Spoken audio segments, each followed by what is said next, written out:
Hello दोस्तों, नमस्कार। कैसे हैं आप सब? आई होप कि आप सब अच्छे होंगे, खूब बढ़िया से पढ़ाई भी कर रहे होंगे। तो चलिए आज हम लोग स्टार्ट करते हैं। क्या हिंदी में प्रैक्टिस सेट होगा। यूपी टीजीटी पीजीटी और बिहार शिक्षक भर्ती के लिए है, तो हिंदी सब्जेक्ट होगा। इसके आगे मैंने कंटिन्यू किया हुआ है, एक नए नए प्रश्नों के साथ आप लोगों को फिर से देखने को मिल रहा है। तो चलिए आज के सेशन का पहला ही वन लाइनर प्रश्न देखते हैं। फटाफट से आप लोग उसको नोट भी करते रहिएगा साथ साथ में। अगर आप लोगों को सेशन अच्छा लगता है तो लाइक और सब्सक्राइब कर दीजिएगा और शेयर भी कर दीजिएगा। तो पहला ही प्रश्न देखिए, मांसलवाद के प्रवर्तक माने जाते हैं। तो मांसलवाद के प्रवर्तक कौन माने जाते हैं? रामेश्वर शुक्ल अंचल जी को माना जाता है। किसे? रामेश्वर शुक्ल अंचल को माना जाता है। अगला प्रश्न देखते हैं, इनके काव्य में रोमांस तो है लेकिन निराशा और दुख जनित है। किसके बारे में कहा गया है? नरेंद्र शर्मा के बारे में कहा गया है। अगला प्रश्न देखते हैं, हालावाद के प्रवर्तक माने जाते हैं। तो हालावाद के प्रवर्तक कौन होंगे? हालावाद के प्रवर्तक माने जाते हैं हरिवंश राय बच्चन को माना जाता है। किसे? हरिवंश राय बच्चन जी को माना जाता है। अगला प्रश्न है, हालावाद का समय काल माना जाता है कब से कब तक के लिए माना जाता है? तो हालावाद का समय काल माना जाता है 1933 से लेकर 1936 ईस्वी तक माना जाता है। अगला प्रश्न देखते हैं, हालावादी कविता को वैयक्तिक कविता किसने कहा है? बहुत ही अच्छा प्रश्न है। तो हालावादी कविता को वैयक्तिक कविता किसने कहा है? तो डॉक्टर नागेंद्र ने कहा है। किसने? डॉक्टर नागेंद्र ने कहा है। दिख रहा होगा। अगला प्रश्न देखिएगा, वैयक्तिक कविता छायावाद की अनुजा और प्रगतिवाद की अग्रजा। वैयक्तिक कविता छायावाद की अनुजा और प्रगतिवाद की अग्रजा है। कथन किसका है? यह कथन है किसका? डॉक्टर नागेंद्र का है। किसका होगा? डॉक्टर नागेंद्र का है। अगला प्रश्न देखिएगा, हालावादी काव्य को मस्ती, उमंग और उल्लास की कविता किसने कहा है? किसे? हालावादी काव्य को मस्ती, उमंग और उल्लास की कविता किसने कहा है? तो हजारी प्रसाद द्विवेदी ने कहा है। अगला प्रश्न है, हालावादी कविता का प्रबल भाव है। हालावादी कविता का प्रबल भाव है क्या है? वैयक्तिकता है। क्या? वैयक्तिकता होगा। अगला प्रश्न देखिएगा, निराशावादी कवि कहा जाता है। किसे कहा जाता है निराशावादी कवि? तो निराशावादी कवि हालावादियों को कहा जाता है। किसे? हालावादियों को कहा जाएगा। बहुत ही अच्छे अच्छे प्रश्न हैं। आपको जितने भी प्रश्न मिलते हैं साहित्य से पोर्शन यहीं से मिलता है। आप लोगों को इसके बाद हम प्रैक्टिस करवाएंगे। किसकी? हिंदी व्याकरण की प्रैक्टिस करवाएंगे। अगला प्रश्न देखिएगा, व्यक्तिवादी कविता का प्रमुख स्वर निराशा का है, अवसाद है, थकान का, टूटन का है। क्या? चाहे किसी भी परिप्रेक्ष्य में हो। यह कथन किसका है? फिर से सुनिएगा, व्यक्तिवादी कविता का प्रमुख स्वर निराशा है, अवसाद है, थकान का है, टूटने का है, चाहे किसी भी परिप्रेक्ष्य में हो। कथन किसका है? तो यह रामदरस मिश्र का है। यह कथन किसने कहा है? तो रामदरस मिश्र ने कहा है।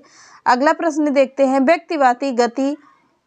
व्यक्तिवादी गीत कविता की सभी प्रवृत्तियां निराशा, प्रेम, वेदना, सामाजिक चेतना किसके काव्य में लक्षित होते हैं? तो किसके काव्य में लक्षित होती है? तो आरसी प्रसाद सिंह के काव्य में लक्षित होती है। अगला प्रश्न है, अशरीरी प्रेम के स्थान पर शरीरी प्रेम को इन्होंने तरजीह दी है। किन्होंने दी है तरजीह? हालावादी कवियों ने किया है। हालावादी के जनक कौन होंगे? हरिवंश राय बच्चन जी हैं। हरिवंश राय बच्चन का जन्म कहाँ होता है? बनारस में होता है। तो हरिवंश राय बच्चन कौन है? अमिताभ बच्चन के पिताजी हैं। बहुत बड़े हिंदी के राइटर थे ये, बहुत ही अच्छे थे। अगला प्रश्न है, मूलतः प्रेम, यौवन और सौंदर्य के कवि माने जाते हैं। कौन माना जाता है? रामेश्वर शुक्ल अंचल जी को माना जाता है। अगला प्रश्न है, हालावादी कवि को छई, रोमांस और कुंठा का काव्य किसने कहा है? तो हालावादी काव्य को छई, रोमांस और कुंठा का काव्य किसने कहा है? डॉक्टर हेतु भारद्वाज ने कहा है। किसने? डॉक्टर हेतु भारद्वाज।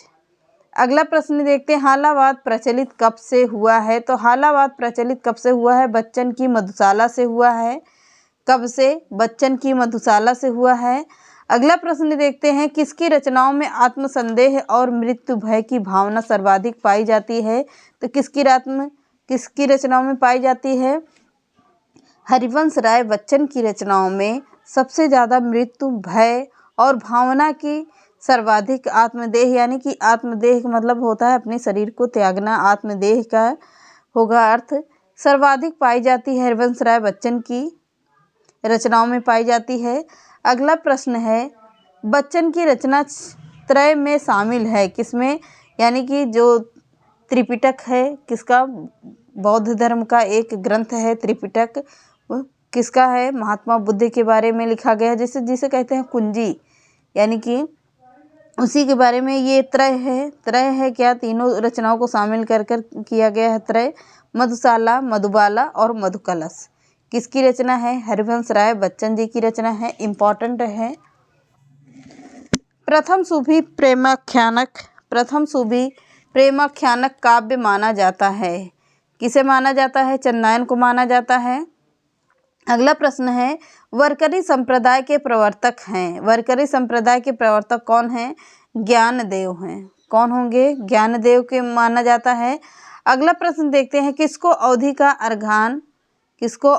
अर्घान कहा गया है? तो किसको अवधि का अर्घान कहा गया है? मलिक मोहम्मद जैसी जी को कहा जाता है। अगला है, आधुनिक काल की अवधि रचना कृष्णायन के अवधि कवि हैं, इसे किसे कहा गया है? तो यह कहा गया है किसे? द्वारिका प्रसाद मिश्र जी को कहा जाता है। किसे? द्वारिका प्रसाद मिश्र जी को कहा जाएगा। बहुत ही अच्छे प्रश्न हैं। अगला प्रश्न देखते हैं, सत्यनारायण कविरत्न कृत रचना है, यानी कि सत्यनारायण कविरत्न की रचना कौन सी है? भ्रमरदूत है। बहुत ही अच्छी रचना है ये। अगला प्रश्न देखते हैं, आचार्य रामचंद्र शुक्ल ने प्रेमाश्रय काव्यधारा का प्रथम कवि माना है, किसे माना है प्रथम कवि? तो कुतुबन जी को माना जाता है। किसे? कुतुबन जी को माना जाता है। अगला प्रश्न है, शुद्धाद्वैतवाद के प्रणेता हैं, कौन है शुद्धाद्वैतवाद के प्रणेता? वल्लभाचार्य जी को माना जाता है।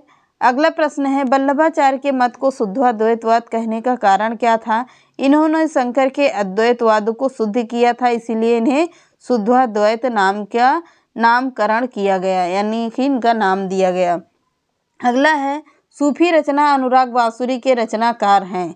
सूफी रचना अनुराग बांसुरी नूर मोहम्मद की रचना है, बहुत ही अच्छी रचना है।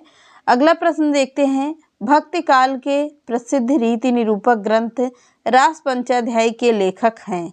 रास पंचाध्याय किसकी रचना है? तो यह है नंददास गड़िया, यानी नंददास जड़िया की रचना कहा जाता है, जिसे इन्हें जड़िया की उपाधि दी गई थी, तो नंददास को ही कहा गया है जड़िया। अगला प्रश्न देखते हैं, प्रथम सूफी प्रेमाख्यानक काव्य माना जाता है, कौन सी है? चंदायन है। चंदायन किसकी रचना है? मुल्ला दाऊद की रचना है ये। अगला है, वरकरी संप्रदाय के प्रवर्तक कौन है? तो वरकरी संप्रदाय के प्रवर्तक कौन होंगे? ज्ञानदेव की रचना है ये। कौन सी? वरकरी संप्रदाय। अगला प्रश्न देखिएगा, व्यक्तिवादी कविता का प्रमुख स्वर निराशा है, तो अवसाद है थकान का, चाहे किसी भी परिप्रेक्ष्य में हो। यह कथन किसका है? रामदरस मिश्र का है। ये प्रश्न हो गया है, इसको छोड़ते हैं। अगला प्रश्न देखते हैं, बढ़िया है ये प्रश्न, व्याकरण के हैं, बहुत ही अच्छे प्रश्न हैं ये। घूमने फिरने वाला साधु वाक्यांश के लिए एक सार्थक शब्द क्या होगा? तो घूमने फिरने वाला साधु वाक्यांश के लिए एक शब्द क्या है? योगी, तपस्वी, श्रवण या परिव्राजक होगा। तो क्या होता है? परिव्राजक होता है। बहुत ही अच्छा प्रश्न है, डी ऑप्शन बिल्कुल सही है। अगला है, वह साहित्य जिसमें गद्य और पद्य दोनों मिश्रित हो उसे क्या कहा जाता है? गद्य क्या कहा जाएगा? चंपू कहा जाएगा। गद्य गीत या मिश्रित काव्य कहा जाता है, तो इसे क्या कहा जाता है? चंपू। गद्य और पद्य दोनों मिश्रित करने वाले काव्य को क्या कहा जाता है? चंपू काव्य कहा जाता है। अगला प्रश्न देखते हैं, रास्ते में खाने के लिए भोजनादि वाक्यांश के लिए प्रयुक्त शब्द होगा, यानी कि रास्ते में खाने के लिए लिया गया भोजन के लिए एक शब्द क्या होगा? नाश्ता, पाथेय, अल्पाहार, स्वल्पाहार या पाथेय होता है। तो क्या कहा जाता है कि रास्ते के लिए लिए गए भोजन को क्या कहा जाता है? पाथेय कहा जाता है। बहुत ही अच्छा प्रश्न है। जिसको थोड़ा ज्ञान हो वाक्यांश के लिए एक सार्थक क्या कहा जाएगा? एक सार्थक शब्द होगा क्या? अनभिज्ञ, अज्ञ, अभिज्ञ, अल्पज्ञ या अल्पज्ञ होगा। क्या कहा जाता है? अनभिज्ञ, अज्ञ, अभिज्ञ या अल्पज्ञ कहा जाएगा। तो क्या कहा जाएगा? डी ऑप्शन कहा जाएगा, अल्पज्ञ कहा जाता है। अगला प्रश्न देखते हैं। बहुत ही अच्छे अच्छे प्रश्न हैं यहाँ पे, तो आप लोगों को सभी प्रश्न मिलेंगे। तो आगे के देखिए, दक्षिण भारत और पश्चिम के बीच की दिशा के लिए सार्थक शब्द क्या होगा? दक्षिण और पश्चिम के बीच की दिशा के लिए एक सार्थक शब्द क्या होगा? ईशान होगा, आग्नेय होगा, नैऋत्य होगा, वायव्य होगा। तो क्या होगा? नैऋत्य होगा, नैऋत्य जिसे कहा जाएगा। तो सी ऑप्शन बिल्कुल सही प्रश्न है। अगला है, किसी टूटी फूटी इमारत या बस्ती का बचा हुआ अंश वाक्यांश के लिए एक शब्द क्या होता है? भग्न होता है, खंडित होता है, खंडिताकार होता है या भग्नादेश होता है। तो क्या होगा? भग्नावशेष होता है। डी ऑप्शन बिल्कुल सही है। अगला प्रश्न है, किस विकल्प में वाक्यांश के लिए एक प्रयुक्त एक शब्द गलत पूछ रहा है, यानी कि गलत शब्द पूछ रहा है। देखते हैं उत्तर इसका। ऑप्शन देखते हैं। जो अत्यधिक भूखा हो बुभुक्षी कहा जाता है। जो अपने युग का ज्ञान रखता है उसे क्या कहता है? युग दृष्टा कहते हैं। जो बहुत ऊंची आकांक्षा रखता हो उसे क्या कहते हैं? लालची कहते हैं। जो कम खर्च करता हो उसे मित व्ययी कहा जाता है। या जो बहुत ऊंची आकांक्षा रखते हो उसे क्या कहा जाएगा? तो वाक्यांश के लिए गलत शब्द पूछ रहा है। तो पहला भी सही है, दूसरा भी सही है, और क्या तीसरा भी सही है। तीसरा गलत होगा और बाकी चौथा भी सही है। यानी कि जो बहुत ऊंची आकांक्षा रखता हो उसे क्या कहा जाता है? लालची कहा जाता है। तो लालची नहीं होगा। अगला प्रश्न देखते हैं। भारतीय साहित्य और संस्कृति को हिंदी की बड़ी महत्वपूर्ण है। तो कौन सा होगा? किसने कहा है? संपूर्णानंद ने कहा है। बहुत ही अच्छा प्रश्न है। अगला प्रश्न है, हिंदी के पुराने साहित्य का पुनरुद्धार प्रत्येक शिक्षित व्यक्ति का पुनीत कर्तव्य है। यह किसने कहा है? पीताम्बर दत्त भरद्वाज ने कहा है। बहुत अच्छा प्रश्न है ये। अगला प्रश्न देखते हैं। परमात्मा से प्रार्थना है कि हिंदी का मार्ग निष्कंटक है। हिंदी का मार्ग निष्कंटक है हरबिंद सिंह का है। किसने? हरगोबिंद सिंह ने कहा है। हिंदी भाषी प्रांतों के लोग भी सरलता से टूटी फूटी हिंदी बोलकर अपना काम चला लेते हैं। यह अनंत सैनम है, आयंगार का है। बहुत ही उम्मीद है पूछा जा सकता है कि हिंदुस्तान की भाषा हिंदी है और दृश्य रूप या उसकी लिपि सर्वगुणकारी नागरी है। यह किसने कहा है? तो गोपाल लाल खत्री ने कहा है। अगला प्रश्न देखते हैं। हिंदी के द्वारा ही अखिल भारत का राष्ट्रीय एकता सुदृढ़ हो सकती है, भूदेव मुखर्जी के कथन है। अगला प्रश्न देखिएगा। हिंदी का शिक्षण भारत में अनिवार्य ही है, सुनीत कुमार चटर्जी की लाइन होगी। तो चलिए आज इतना ही रखते हैं। हिंदी में बहुत अच्छे अच्छे प्रश्न हमने उठाया हुआ है, जो पढ़े हैं, कुछ नहीं पढ़े हुए थे। तो मिलते हैं नेक्स्ट वीडियो में। आप लोग इसको नोट कर लीजिएगा, चाहिएगा तो। मिलते हैं नेक्स्ट वीडियो में। चैनल पसंद आए तो लाइक, सब्सक्राइब एंड शेयर कर दीजिएगा। नमस्कार।